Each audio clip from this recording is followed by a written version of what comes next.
Reese Witherspoon and Oliver Harmon bend and snap into the spotlight together. On June 23rd, the Legally Blonde star steps out with her boyfriend for their first official public appearance together at the New York City premiere of her new series, Elle. And in true Elle Woods fashion, the couple completely understands the assignment. Nobody introduced him. Nobody announced him. He just appeared, standing next to one of the most recognizable women in Hollywood, holding her hand like he'd been there the whole time, and the cameras went crazy.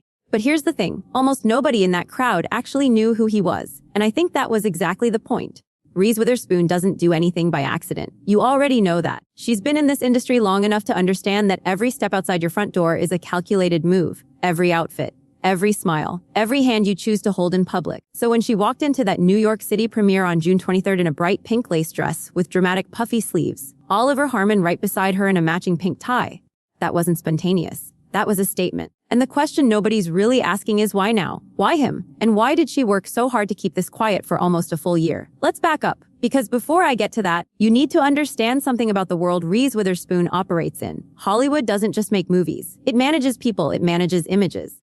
It decides when you're allowed to be happy in public and when you need to suffer in silence for the sake of a narrative. And Reese has played that game longer than most. She's been through a very public marriage to Phillippe, a divorce that the tabloids feasted on for years. Then came Jim Toth, the talent agent she married in 2011 and quietly separated from in 2023. And look, I'm not here to dig into the pain of those chapters. But what I am saying is that when a woman like Reese Witherspoon decides to keep a man completely hidden from the world for over 12 months, there's a reason. There's always a reason. The first whispers started in the summer of 2024, a quiet dinner in New York City, just two people. No publicist hovering nearby, no photographer tipped off in advance. That's actually rare. That's actually significant. Because when celebrities want to be seen, they make sure they're seen. When they don't want to be seen, they make sure of that too. And for a full year, Reese made sure. Oliver Harmon stayed almost completely invisible. No joint appearances, no Instagram posts, no red carpet moments, nothing. For a year, he was a ghost. Now here's where it gets interesting. Who is Oliver Harmon really? And I don't mean that in a surface level way. I mean, who is this man that Reese Witherspoon trusted enough to protect so fiercely from the public eye for 12 straight months?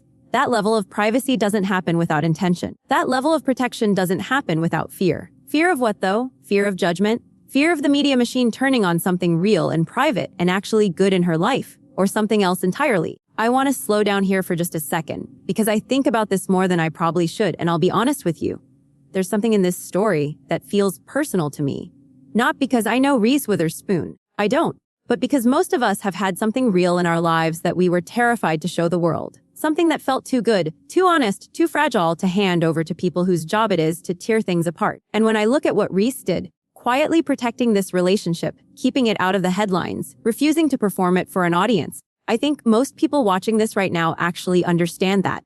You know, just like I know that some things are worth protecting, even if you're famous, even if the whole world is watching. But we're back now, because here's the part nobody talks about. The premiere itself was for a brand new Prime Video series called Elle, a prequel to the 2001 film Legally Blonde. And Reese isn't just starring in it, she's executive producing it. She's in control. She chose the project, she shaped it, and she decided that this premiere, this specific night, would be the moment Oliver Harmon stepped out of the shadows.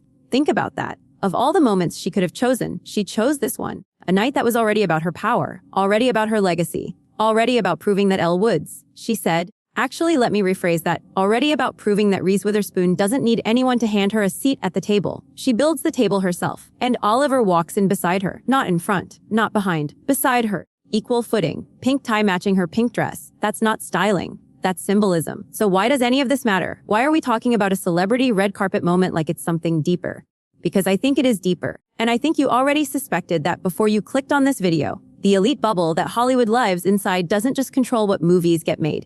It controls narratives. It decides which relationships get celebrated and which ones get buried.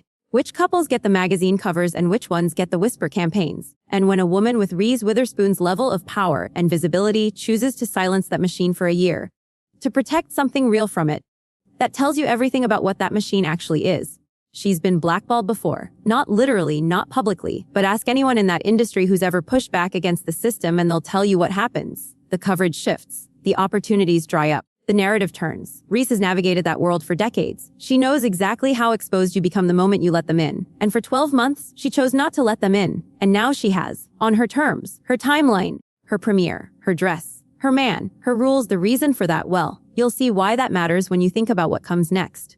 Because this is a woman who has watched Hollywood eat people alive.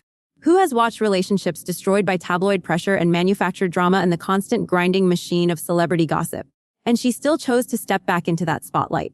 But this time, differently. This time with something that looked, honestly, like joy. Real, unperformed, couldn't help itself joy. And the public reaction split, because it always is. Some people cheered. Some people immediately started asking questions. Who is he? Where did he come from? What does he do? Why hasn't she talked about him before now? The machine started cranking. The takes started. The speculation started. This wasn't an accident. Not an accident at all. She knew exactly what walking that carpet would unleash. So here's what I need you to think about. We live in a world where celebrities are expected to perform every emotion publicly, share every relationship the moment it begins, and offer their private lives up as content for an audience that will turn on them the second the story stops being entertaining. And in that world, Reese Witherspoon chose silence, chose protection, chose 12 months of keeping something real away from all of that. And the moment she decided to share it, she did it her way, with a pink dress, with a matching tie, with a hand in hers. On the night she was already proving she didn't need anyone's permission to run her own story. So I'm going to ask you the question I've been building toward this whole time, and I want you to actually think about it before you answer in the comments. If Hollywood truly supports women like they claim, if the media machine truly respects privacy like they claim,